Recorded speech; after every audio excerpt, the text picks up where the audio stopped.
Καλησπέρα σε όλα τα κηλικιόσκυλα, τους χαρβατικούς, σε όλα τα μολότοφ αγόρια τα καυτά και στα κορίτσια που μας κρυφοκοιτάν. Είναι 5:30 ώρα απόγευμα Δευτέρας Αγίου Πνεύματος 9 του μηνού και θέλω να σας ανακοινώσω, όχι τίποτα το ιδιαίτερο, απ' αύριο, απ' την επαύριο όπως λένε στο χωριό μου, 10 του Ιούνιου, θα συνεχίσουμε κανονικά 6 ώρα το απόγευμα τις εκπομπές.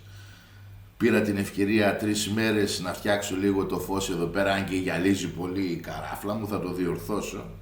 Οπότε με αυτά τα σουλουπιάσματα, πώς τα λένε οι χωρικοί, σουλουπώματα, έτσι αυτές λίγο τις τεχνικές διαδικασίες, να φαίνονται και τα μούτρα μου λίγο πιο άσχημα από ό,τι είναι. 10 του μηνού, 10 Ιούνιου, κανονικά στις επάλξεις, 6 ώρα το απόγευμα, με Σαρβάιο Τζουρ, εντσετέρα.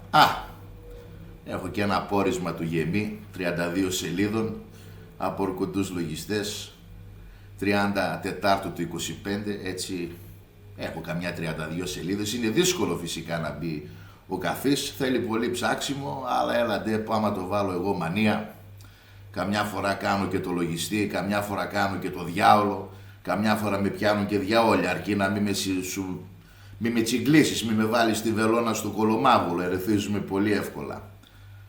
Αυτά.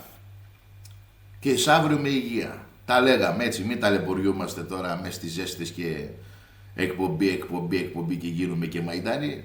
Έτσι να λέμε τα δικά μας με τα διαλύματα που μας αρμόζει. Καθότι λοιπόν και λίγο φτιάξαμε τα τεχνικά, απ' την επαύριο 10 του μηνός 10 Ιούνιου, 6 ώρα το καφεδάκι, Survivor Jour, να είμαστε έτοιμοι να περάσουμε λίγο τη φτώχεια μας πιο άνετα, ρε παιδί μου, διότι και εμείς ψυχούλα έχουμε. Αυτά τα λέμε εις την επαύριο, έτσι. Εδώ θάμεθα, νομίζω σωστά έπραξα να ενημερώσω.